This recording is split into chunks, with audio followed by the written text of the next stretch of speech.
दोस्तों, अगर आपने अभी तक हमारे चैनल को सब्सक्राइब नहीं किया है तो सब्सक्राइब कर लीजिए और साथ में दी हुई नोटिफिकेशन बेल को भी टैप कर दीजिए ताकि आइंदा आने वाली वीडियोस आपको बर वक्त मिल सकें। औज़ुबिल्लाहि मिनश्शैतानिर्रजीम बिस्मिल्लाहिर्रहमानिर्रहीम सल्लल्लाहु अला नबिय्यिल उम्मी व आलिहि सल्लल्लाहु अलैहि वसल्लम सलातु व सलामुन अलैका या सय्यदी या रसूलल्लाह। अस्सलामु अलैकुम व रहमतुल्लाहि व बरकातुहू।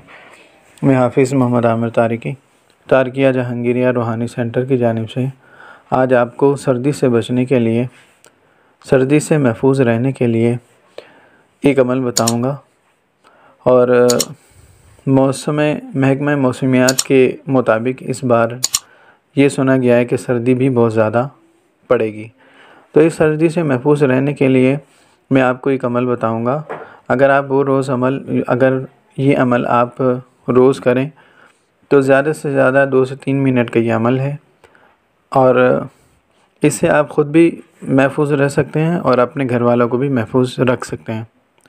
अमल का तरीका ये है कि आपने एक गिलास पानी का लेकर और उस पर सूरह मुज़म्मिल 3 मरतबा, अव्वल आखिर दुरूद शरीफ 11 मरतबा, 3 मरतबा सूरह मुज़म्मिल पढ़कर पानी पे दम कर लें और वो पानी ख़ुद भी पिएं, अपने घर वालों को भी पिलाएं।